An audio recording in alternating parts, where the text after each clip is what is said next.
Hey you guys, welcome back to my channel. If you're new to my channel, welcome. My name is Lisa and I produce beauty-related content here on YouTube. I also have a blog, madeupmom.com, where I share what you see here on YouTube as well as additional content, fitness, fashion, health, motherhood, all that kind of stuff. So I hope that you'll check that out. If you're not subscribed to my channel, please do so. I do produce weekly videos and this is a new series for me. This video is not beauty related, but I really want to start a series. I want to upload 3 videos a week, which is a lot for me, but I want one on Fridays, my videos to be health, fitness, nutrition related, because if you know me at all, if you've been following me for any length of time, you know that fitness is a big passion of mine. It's right up there with beauty. I feel like it's a big part of who I am. And I did post or upload a video a couple years ago about how I lost 40 pounds way back when, which kind of started my passion, my love for fitness and nutrition. And I also posted a blog post recently on my story and how I did that. And I get a lot of questions about how I did it, and just all different types of questions, tips to stay motivated, what I ate, different things like that. It's nothing groundbreaking. It's probably stuff you've heard before, but I don't know. I feel like it's important to share my experiences and kind of what worked for me. So on Fridays, I plan to upload, I guess we'll call this, help me think of a name for this series. In my head, I'm having Fitness Fridays, but I don't really know that I want it to just be tagged fitness because it'll be nutrition and other stuff. But help me think of a name for this series. But on Fridays, I want to upload videos that fall into the umbrella of like weight loss, fitness, health, nutrition, recipes, all that kind of stuff. So we're going to kick it off with this video. I started off planning this video thinking it was going to be titled like ways to stay motivated. But as I started writing down things, I realized it's not really necessarily how to stay motivated, but it's just when I'm at my best in terms of eating healthy and exercising regularly, and I just feel and look my best, what are the behaviors that I'm doing that make that easier or that keep me on track, that keep me continuing to do those things? So I just jotted down I'm looking at my dry erase board, I've got about 7 of them.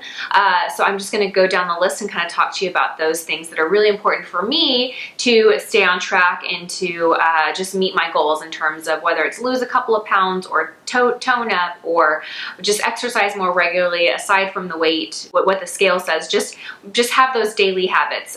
So anyway, let's get started. Okay, so the first thing that I have written down that I think is probably the most important is plan and prep.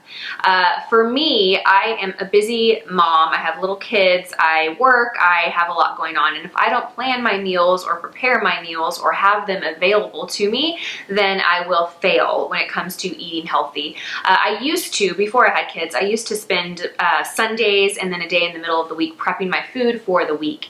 So I would cook my sweet potatoes, my chicken, all of that. I don't really do that anymore. I could, but I have such little available time that honestly, the time I do have, I put towards YouTube. So it's like, okay, I can either spend it on YouTube or I can spend it prepping meals. So I don't do that right now, but I still do plan and prepare my meals. So when I drive to work, if I didn't bring my lunch from home, I'll stop at this place that we have here in Austin called Snap Kitchen, where you can pick up prepackaged, ready to go healthy meals. So even though it's not planning for the week, I'm still planning my lunch out on my drive into work so that I don't find myself sitting at my desk at noon starving with nothing healthy around for me to eat. When you don't plan and prepare and have options easily accessible, then that hunger pain is going to kick in and you're just going to drive to the nearest Chick-fil-A or Burger King or whatever is close by and eat something you shouldn't eat, or you're going to eat more than you need to eat because you are starving.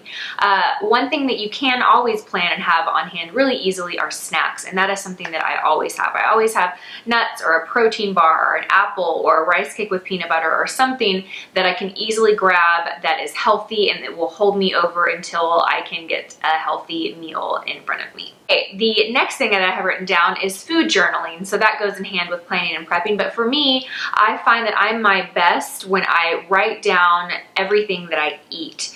I used to do this. I was very religious about it. And I got a little obsessed. It became a little obsessive, and so I stopped doing it. And I don't do it right now, but if I want to lose a few pounds, right now I'm happy with the way that I'm at, but if I were to gain a few pounds like over the holidays and then come January I want to lose them, I would get back into food journaling and writing down every single thing that I ate, because one, it keeps you on track, right?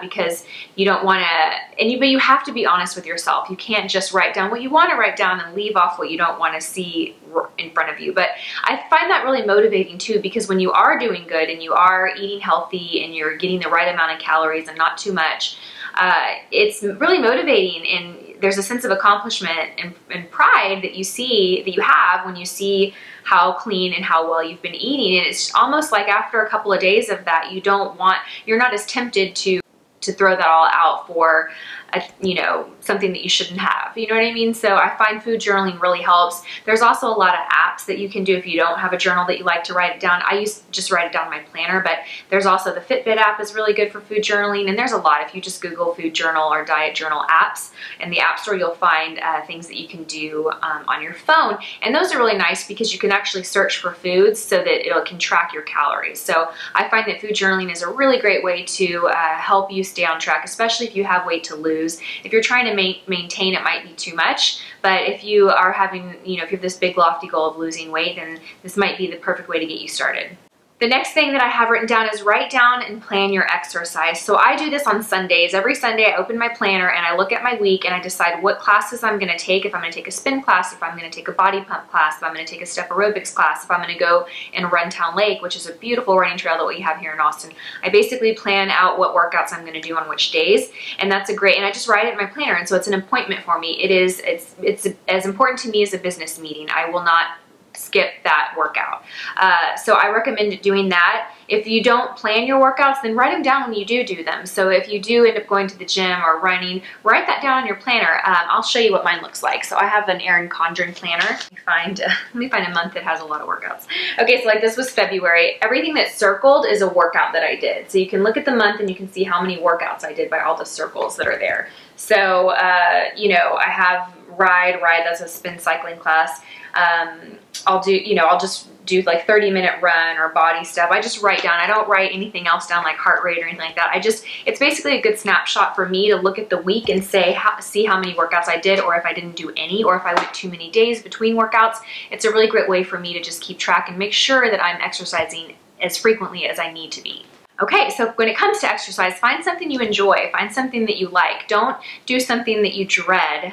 If you dread all exercises, and that's another story, but find something that you enjoy. For me, it's cycling. I love spinning classes right now. I love to run outside. I love body step. I love anything that has good music where I feel like I'm dancing, and those classes really offer that to me. I did sign up for ClassPass a few months ago, which is actually that was almost a year ago, but that's how I discovered these cycling classes that I love. I had tried spin classes in the past and I had never liked them, but ClassPass is an app that I don't know if it's available in every market, probably not, but in most of the major markets you can probably sign up for it, and all the different like yoga, Pilates, bar, spin, CrossFits, all the different studios in your area that are partners with ClassPass, you can use.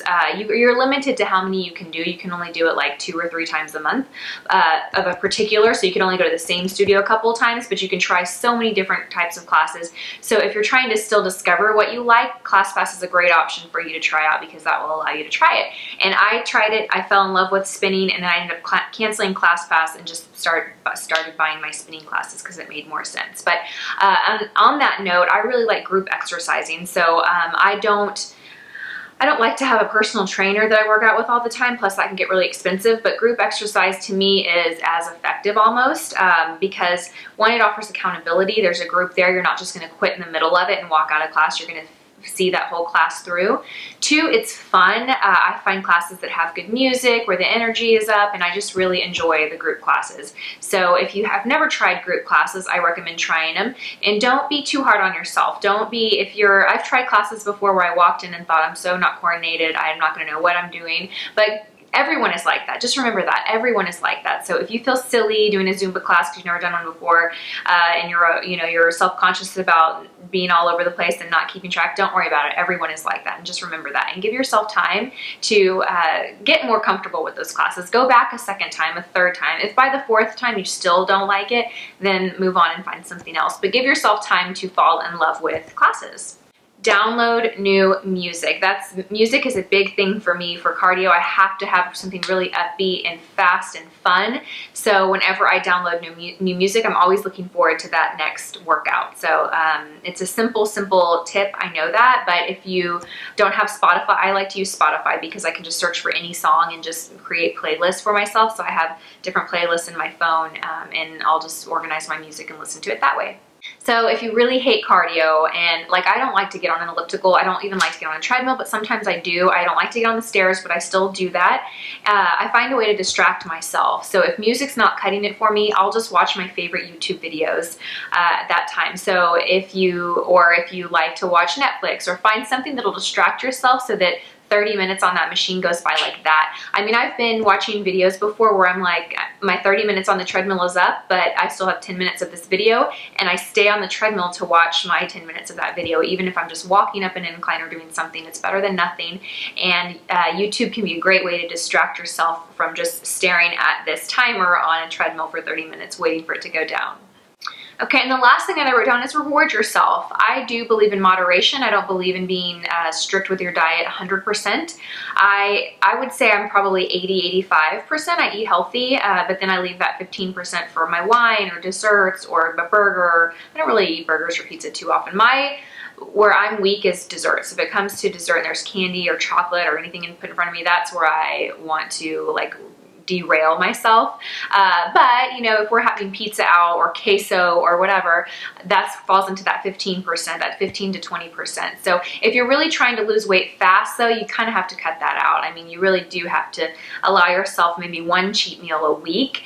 So be more like 5% bad until you lose that weight. But it really depends on what your goals are. If you're just trying to maintain your weight, or you just want to lose a pound or two, and you're not under a time constraint, and you allow yourself more time to get there, then you know, I think 80-20 or 85-15 is a good rule to go by. But reward yourself with that cheat meal, or you might find rewarding yourself with a new piece of workout clothes is what you want to do, or a glass of wine, or a night out with your girlfriends, whatever it may be. Just reward yourself and don't get too hard on yourself to where you feel guilty every time you eat badly, or you feel guilty and you don't allow yourself to do that. I mean, I have been there before where I have been so strict and so hard on myself that I would feel guilty if I ate anything that wasn't part of my plan, and that was horrible. Even though I was tiny, and you know, looking back, I had this body that I will never look like that again, and I looked great, but I didn't even appreciate it or enjoy it then.